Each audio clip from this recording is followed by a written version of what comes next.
幹了8年電商了，這是我第一次用短視頻的形式去給大家分享電商的知識。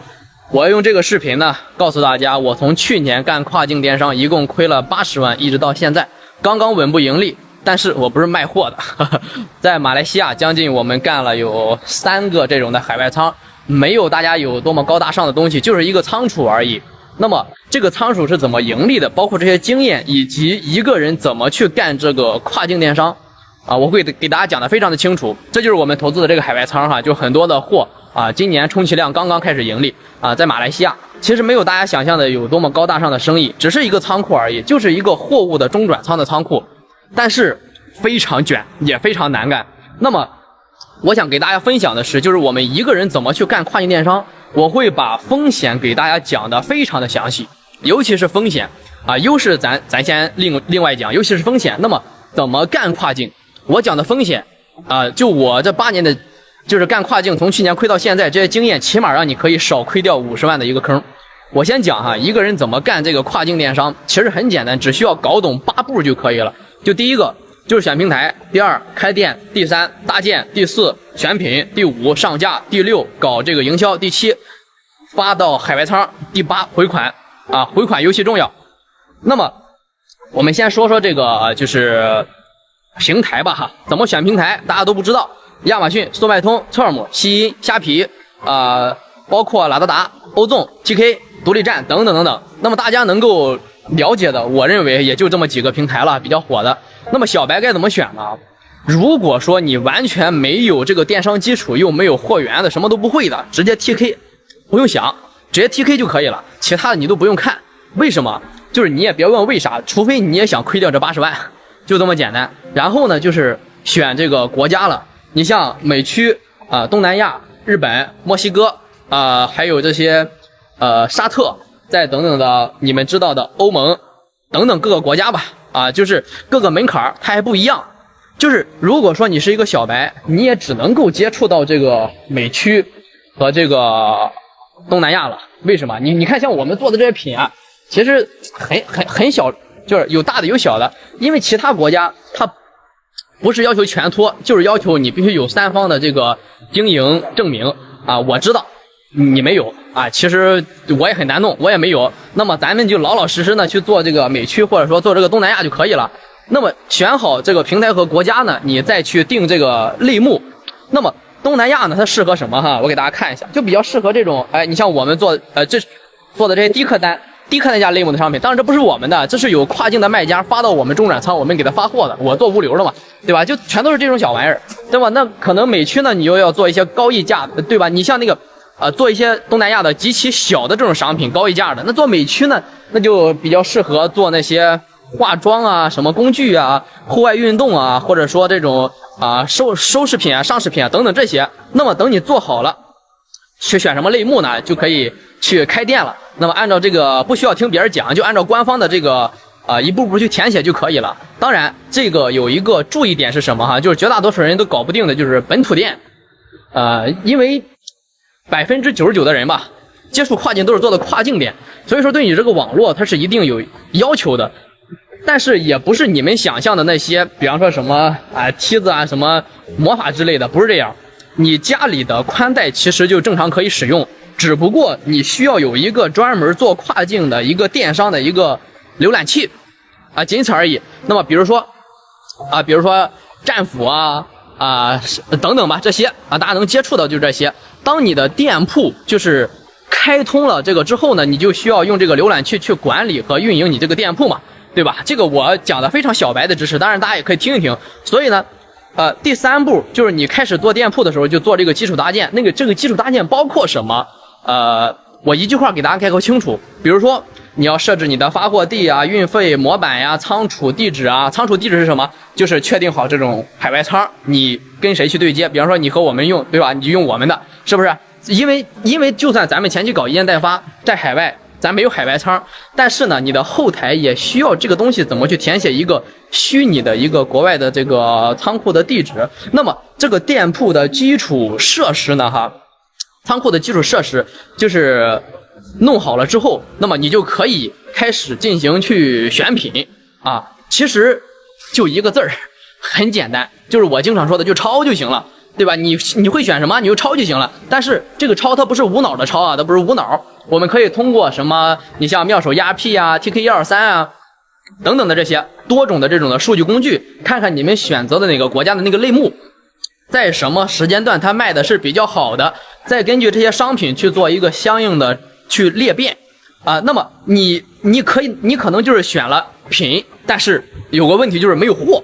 啊，這個呢，你也不需要糾結。當你選好了品之後，你其實，你看我們這些大部分的產品啊，我可以帶大家看一看，這大部分的產品其實都是回到我們國內的1688或者說某多多一些國內的這些平台上去找貨就可以了。你看，這都是，你看他們這都是做東南亞的市場的，我給他們发貨的，你都是這種產品，對吧？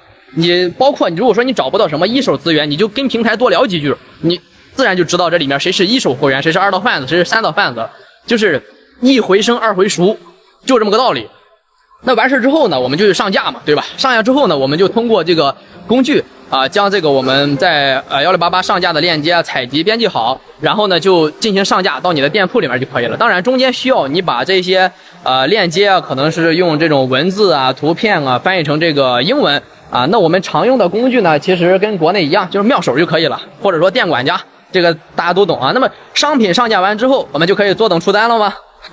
做夢的，那不可能，對吧？哪這麼簡單？一開始你記住，其實大家做的都是一件代發，對吧？就相當於把貨弄到我們中轉倉，我們給你發出去，找工廠代發到我們這邊來，對吧？其實呢，這也叫什麼？這也叫鋪貨的類型。賣家是需要把我們這些商品的數量盡量保持到，也就是說你店鋪的商品的數量盡量保持到一個300到500左右吧。然後呢，你進行一個不斷的優化就可以了。簡單來說哈，就是比方說這個品上架了之後沒有曝光，把它下掉，然後換另一個品上架再重新做就可以了，就這麼簡單。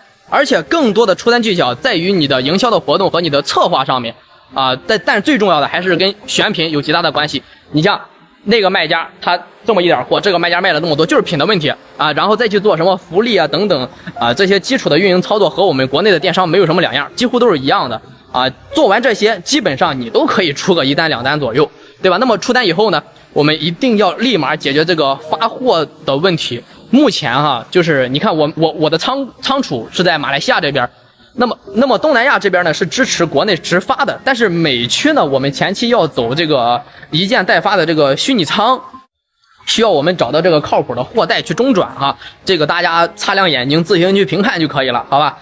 我們先將這個就是比方說某688拍下來的這個產品呢發給這個中轉倉，然後幫我們去清關送出去，然後再配送到客戶手裡。那這些呢都是由這個中轉倉來完成的，這些一步一步的操作吧，都是由中轉倉來完成的。那麼這個中轉倉咋收費呢？這就涉及到我幹的這個行業了。那麼你可能問這個中轉倉是怎麼盈利的？我就是幹這個行業的，這部分盈利就是把握在我的手中。那比如說我給大家舉個例子哈，比如說這個玩意兒隨便拿個貨給我們客戶發過來的貨，就比方說200克重，那麼發到美國，那麼貨就是費用大概是60塊錢左右。那麼這裡邊包含了就是清關重新貼面單，對吧？你看我們這邊寫的都有面單，那重新貼面單的這些費用，然後到這個老外收到這個貨之後，那咱們掙的這個 dollar 呢，怎麼回到自己的口袋裡呢？這就涉及到了這個店鋪的回款等等的這一方面的問題。在你的店鋪的後台需要綁定一個國際的支付平台，那麼你放心，這些支付平台呢和工具肯定都是由這些認可的官方統一的認可的比如說大家常用的是那種連或者說萬里匯對不對？這8個步驟呢，其實就是新人做跨境電商基礎的一個流程。你能聽明白我講的，幾乎你也可以入門了，好吧？能看懂這裡邊這個操作邏輯，你就能夠超越我認為至少90%的這種小白知道為什麼我的海外倉現在沒人工作嗎？因為國外下午5點就要下班，不能上班，不能加班。當然這不是我要講的重點，重點是在後面，重點是風險。怎麼告訴你們風險如果說你沒有做流量的能力，或者說你沒有跟這種做互聯網這種毫不相關的這種經歷吧你現在去做這個跨境電商呢，我認為就是純的去送人頭。雖然我幹這一行，幹給你們發貨的這一行，但是我要跟你們講清楚，就是送人頭。它不僅不能讓你快速的暴富，很有可能讓你快速的返貧。為什麼？因為你的貨都在這兒了，弄不出去，它就是個問題。因為我們很多國內的這賣家，他都是走的我们海外倉發貨哈。我太明白他們是怎麼倒閉的了，怎麼虧錢的了。說這句話可能不太道德，但是有很多朋友，有很多賣家把貨壓到這兒，你看在最上面。壓到最上面，它根本就發不出去，賣不出去，对吧？你像亞馬遜、做拉达达以及歐纵等等這種性質的這種跨境電商平台，這些平台呢，做這些正規的，你倒是不會被騙，因為它是正規的啊，這個沒問題。那麼還有一部分傻白甜呢，我要說的就是不長腦子那些，它哪一些平台不能做呢？後面我會給大家科普一下，可能會得罪人，我放在最後講。如果說你要做這些正規的平台的這些性質的這些跨境電商的話，做到最後都需要壓貨。說實話，你看你做到最後，你的貨都需要壓在海外倉，一天就是我們收取他們一天的費用，對吧？国內平台對於這個發貨的時間，它都是有要求的，所以說你的第一風險就是你的壓貨風險，這是我要講的第一個。第二個風險就是你的產品壓過來了，比方說店鋪好賣，我能夠賣得出去，那麼我囤到海外倉了，那麼來了之後你能不能賣得出去，這也是個問題。萬一不行了呢？因為任何平台你去開店，你都是缺流量的。如果說有人跟你說做跨境只需要做自然流量，那麼如果说做自然流量也不是不可以，就是如果说做到最好的情況下，就是勉強餓不死吧。就這麼個事情，我也不能把所有的人都得罪完哈，反正就這麼個道理。畢竟我還要靠他們把貨放到我的海外倉，我來吃這口飯呢哈。希望各位能夠理解。反正就是你要明白，你都要去做這個流量的。你自己本身如果說你又不會去做這個流量，那麼你只能去買廣告投付費。那麼買廣告它其實就是一個無底洞，我就敢跟各位這樣講啊，就是無底洞。所以呢，第二個風險就是你的流量的成本，這是最大的風險。第三個風險是你把這些東西賣出去之後，比方說你發到我們海外倉，我們給你發出去了 ，OK， 那人家要退貨要換貨，那如果這個客戶僅僅是退貨，那麼就是你要不要把你的產品，就是你如果說就是要不要把你的產品，如果說就是你把這個賠兩頭的這個運費的成本你都不要了，要麼你可以說這個沒問題。可以做本地倉，跟我一樣做這種海外倉也沒問題。要麼你就選擇不退貨，人家要退貨，你說我不退，我把這個東西呢，就這小玩意兒，對吧？都是這種小玩意兒，我送給你了，沒幾毛錢的成本，對吧？那麼你就要損失掉這個產品的成本和你這個運費了，對吧？第四步就是你的東西，比方說賣出去了 ，OK， 也該給你錢了。那會不會存在你的商品因為違反某一個鏈接和違反某一個規定？違反了一個你自己都不知道到底是什麼原因，啪給你下架掉了，店鋪啪給你封掉了，最後貨款給你一凍結不給你了，那麼你就只能倆耳一瞪，一直蒙圈啊！很多商家都是這樣的哈，這種風險是一定存在的，我敢告訴各位，因為他們壓到我們這兒貨出不去的，就是這種情況的啊！因為各個平台對於這個知識產權的保護是特別高的，所以說就是你們做這幾個平台最大的風險就這麼幾個，我相信我給大家講的非常的清楚了。就是你們自己要去考慮清楚，囤貨這個是有數的，而這個廣告費投流它是沒有數的。那麼再就是一種就是大家可能比較了解的，就是說這個獨立站可能說的比較火哈。我可以明確的告訴大家，我有人，我有員工，我有能力，我會做自媒體，我會有流量，我有資源，我有這麼多客戶在我手裡。好 ，OK， 我照樣虧錢，我沒掙到錢，我沒做得起來。如果說你認為是我自己的問題啊，當然可能是我自己的，你說我是我的問題，我認但是呢，我像這種我又會做自媒體的，我又有自己倉庫的，我又有合作的，我又會搞流量的，我還会幹電商的，我都能夠遇到各種各樣的問題，比方說客服外包不靠譜反正等等這些吧，對吧？我能夠遇得到，我相信你也一定能夠遇得到，对吧？那麼你想搞獨立站的這個在獨立站裡邊這個搞流量，一定會比平台還要難上一些，因為你需要做的是全域流量，聽明白了嗎？做獨立站是全域流量，你做的這个不單單是要做抖音，要做全域的互聯網流量，你不是簡單的做一個這個 TK 的短視頻，你的東西就能夠賣得出去，不可能，各位，不可能。再就是這個退換貨的這個風險，結賬的風險和這個做平台是一樣的，你可以這樣理解，因為你做跨境它是電商，對不對？你都需要這個用到第三方這個支付。那麼這個第三方支付呢那麼這個第三方支付，它其實，哎呀，我跟大家講句實話，对這個中國的賣家其實是非常不太友好的啊。當然，這兩個平台也好，獨立站也好，對不對？不管你選的哪一個，你還存在一個被騙的風險。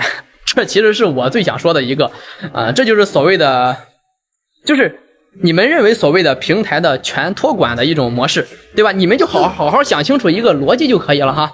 想清楚一個邏輯，就是不管他給你承诺多少的收益，如果这件事兒他真的能夠幫你賺到錢，以及能夠做運營，他為什麼不自己弄一堆的貨自己去賣，對吧？這種小玩意兒，他為什麼不弄自己的貨自己，對吧？自己出去賣啊，對吧？那你把這個道理想明白了就可以了。因為你的產品它在這裡有很多重樣的，它不是獨一無二的。如果說你的產品是獨一无二的，那我就是相信，如果你自己他都不是那个供應商，对吧？你僅僅是一個二道販子。其實在我倉庫裡的這些貨，大部分的跨境賣家他都是一個二道販子，然後把貨囤到這裡來的，對吧？你還指望着人家全托管幫你去賺這個錢，這100%是忽悠你的，這都跑不了。忽悠的就是小白，對吧？反正到最後賠錢，哎，又不是賠到我的錢，貨又不是我的貨，我啥沒呀？但是呢，風險一定是你自己的，是不是？最後賺不賺到錢，能不能分到你？哎，我不知道啊，是不是？還有一種的啊，就是最常見的，就是純騙嘍，純馬扁。他們利用老百姓和普通的人，他不懂這個互聯網，沒有做過互聯網，告訴你，哎，我在這兒弄了一個什麼新的平台，我們這個平台呢，你就負責開店就可以了，對不對？貨源都不需要你找，我們有充足的海外倉給大家供應這個貨源，對不對？哎，也不用你賣，反正也不用你發貨，只需要你開個店，然後也不用你做售後，只要你出錢就完事了。啊，這個呢，我不敢講太多哈，也不敢把這幫人全都得罪了。反正你們自己考慮考慮吧，對吧？我幫你們選品，幫你們分發，幫你們去弄，反正你就躺家裡等着收錢就行了。你自己考慮考慮這件事兒，對吧？我跟大家說明白了，就哪有這種好事啊？就這裡邊大概率的套路就是，比如說你開一個店啊，他收的你的費用他不算是很多，就算是個幾萬或者幾千，哪怕是幾百，開了之後呢，他會就是前期呢也會在這個後台裡邊給你做出一個顯示，哎，你賣出去了多少貨，發出去了多少貨，你的資金有多少，你的貨款有多少，給你弄得非常的明白，你應該分多少，對不對？讓你真的是心裡撲通撲通的跳，天天在激動，我也終於學會做跨境電商了，對吧？你前期比如說你投入個1萬，對吧？那可能他會讓你去提現啊，如果那提現個1200塊，是不是？那如果到後面呢？想一想這個套路是不是大家都簡潔明了了？最後一定會以各種的理由不讓你提現啊！當然這種情況可能比較少見，但是請大家一定要不能說大家吧，就是關注我的粉絲吧，一定要認真考慮好這件事情啊！甚至會到後面跟你說，或者說哎，你看這個貨好賣，要不要多囤點啊？都囤到海外倉了，到最後賣不出去啊，一屁股債，是不是啊？要不然到時候會給你找各種理由，什麼客戶給你下單了，你發不出去貨呀？啊，對不對？然後反正就怎麼說呢哈，就用一句話來總結就可以了，就是你只會從賠1萬，然後到投10萬，到投50萬，到投100萬，然後全都賠進去。為什麼？因為我見到過，就這麼簡單。當然，這種局勢也非常的好辯解，很簡單哈，就是我告訴你啊，他不管告訴你他有什麼樣的名字也好，什麼樣的平台也罷，那麼他都要明白一個事，就是有一個就是域名。那麼你把他這個 APP 放在他這個產品和名字呢，對吧？哎，其實很簡單，你就直接問豆包就可以了，對不對？做生意呢，有虧有賺，非常的正常，沒有任何問題。你可以賺的這個稀里糊塗，但是你虧一定得虧得明白，虧在了哪裡，不然你就白虧了。我把自己從虧了80萬做跨境，一直淪落到做這個海外倉捲這個生意的行業，正常盈利的經驗，我就毫無保留的分享給各位了。希望這個視頻能夠帶來大家的喜歡，好吧？當然也希望你可以少踩一點坑。陌生人，祝你越來越好，加油！